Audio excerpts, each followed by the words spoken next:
Yo, what's up, guys? This is Why Not Be Reckless, aka Why Not Be Casting. I'm one of the HCS commentators, and we have another HCS weekly report where today we're going to be breaking down everything that happened during the Faze 4K qualifier and find out who's going to be making it to that $15,000 event. But before we get there, kind of explain what's going on because I know a lot of people are a little confused with what we're going to be seeing going into the Faze 4K event. So Faze 4K event, just like the previous three 4Ks that we saw, one by Optic, one was won by Faze. There's 4,000 points on the line. I believe actually goes to each player. So I mean, you get a pretty decent amount of points for that. We've seen some crazy jumps just for winning that event, and then obviously the trickle down effect of what's happening. So we've seen teams like, for example, Mantra and Cloud9, who were separated by just 35 points.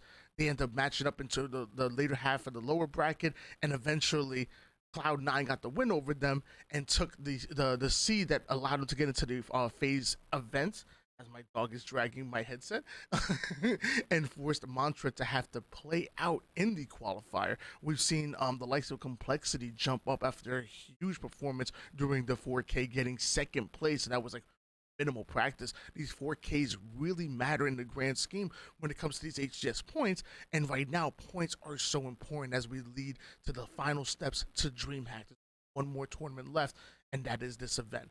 So like we said, the Faze event, it's an elevated 4K. Not only do you have so many points on the line, but on top of that, an elevated prize pool at $15,000. So not a bit of chump change. They're pretty decent for an online event, if you ask me. So qualifying this was huge, and qualifying for this was huge for a lot of these teams.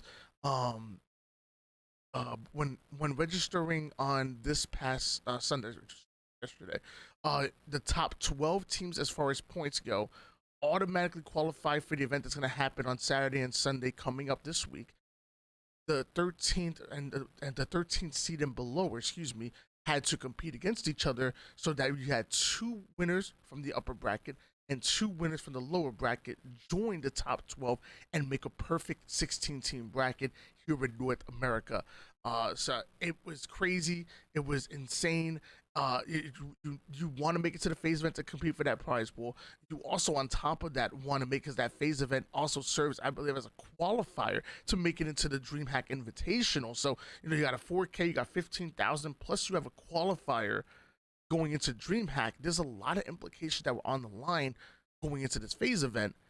Now let's talk about what happened during the qualifier and who are going to be the top teams to do them. So right off the rip, we see Mantra with the 3-0 over Crowd Please. In case you guys need a reminder of the rosters here, Mantra, formerly known as Meta, who was formerly then known as TSS, and kind of rocking a similar roster that they did back with the Strong Survive ran late last year at Worlds. You have Super CC, Mortally, Septify, and Ace. Ace just recently coming in place of Bohm, who was replacing Switch not too long ago.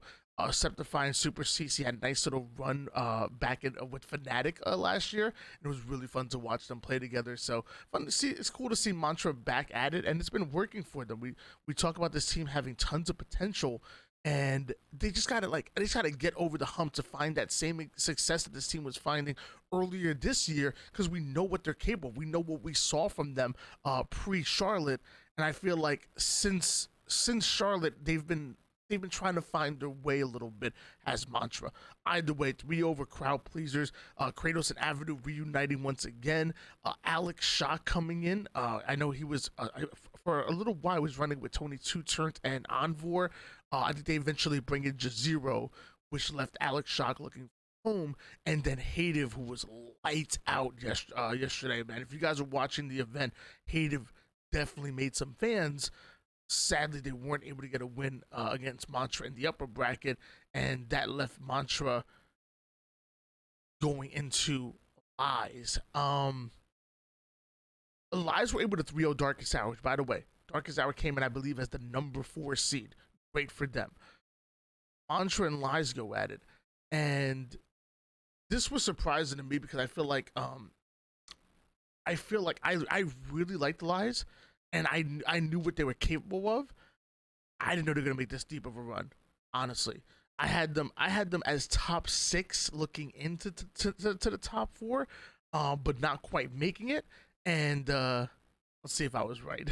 Sylvanic Infacti, formerly of the Hand and eventually of Black Hand, Kid Nasty, a Las Vegas local, and then Evan, I believe he's going by Seven. Um, you know, phenomenal team, honestly.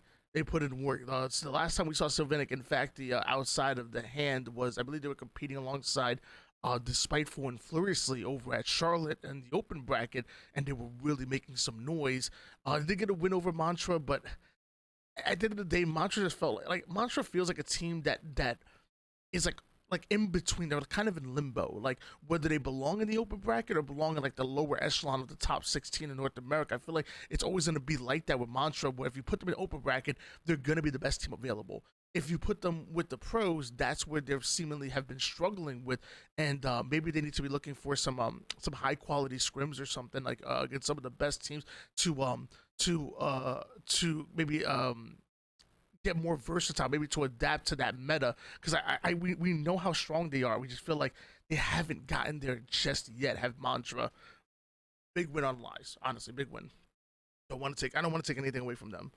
Um, on the lower side, we see that Status Quo was able to 3-0 Evil. Then they go up against Locked. This was a good matchup. The status quo versus Locked. I feel like status quo were the favorites going in, but I feel like if there was any team that can like upset either status quo or Mantra, who in my opinion are the two best teams that are coming out of these open events, coming out of these open brackets, it definitely is Locked. Like Locked comes in with a ton of potential, a ton of firepower, but it was Piggy, King J, Joey Cherished, and Diagram that pulled off the three Envor, Tony Two turned Jazero, and Arctic. King J, which I've heard had a nice little run with Call of Duty a little bit. Joey Cherished, formerly Apex Pro, coming over into Halo. We talk about Diagram and the triplets with him, Boo Boo Dubu, and Avenue, and their stock continuing to rise. All of them suppressed now on G1. Avenue doing his thing as well. Avenue's been looking very, very good alongside Kratos and Crowd Pleasers.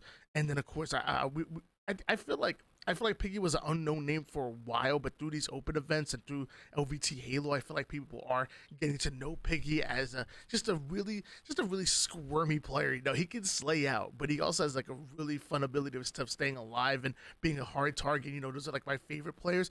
If you can't kill them, eventually they gonna kill you.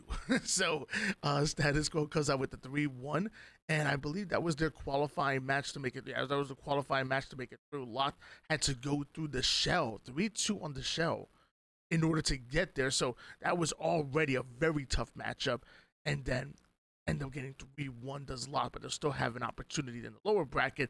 However, we know Mantra and Status Quo, they're obviously the favorites to make it through any of these open events. They did through the winners bracket, at seemingly at times making it look easy. Although a couple of teams did test them a little bit. Mantra, Status Quo, move on. Now we can talk about the lower bracket a little bit. Uh, with Locked and Crowd Pleasers matching up here. First of all, Crowd Pleasers came out with a 3-2 win over Darkest Hour. Again, good for them.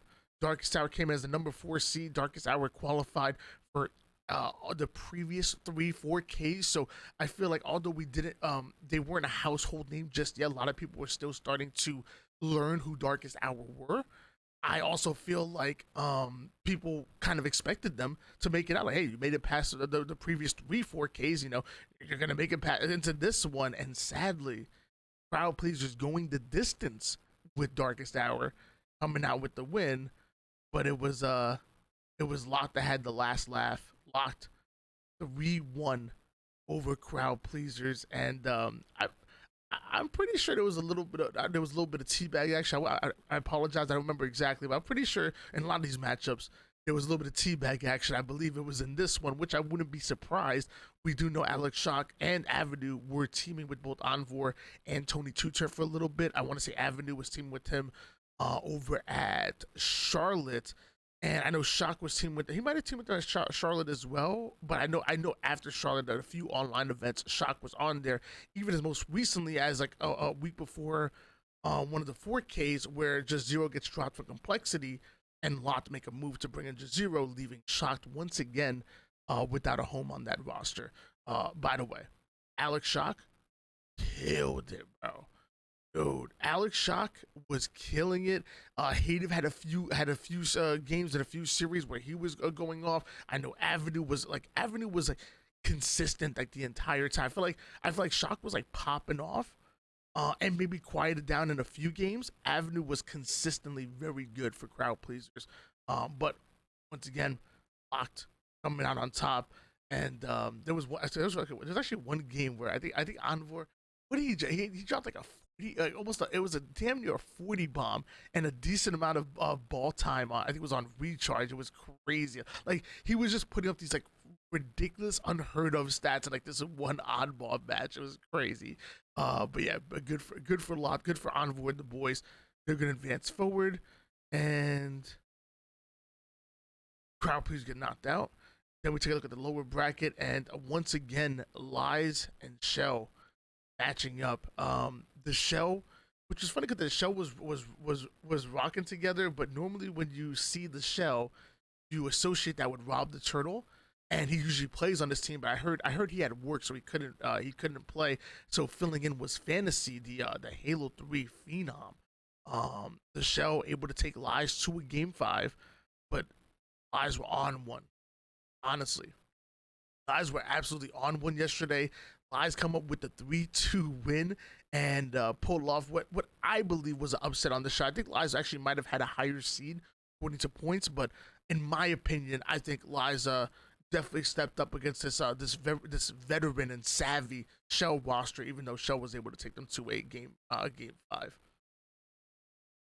And that left us with Locked advancing forward, Eyes coming in. When we made our prediction, I said Mantra, Status Quo, Locked, and Darkest Hour advance forward. I had Lies in my top 6, but looks like we missed out a prediction by one. Can never get that right.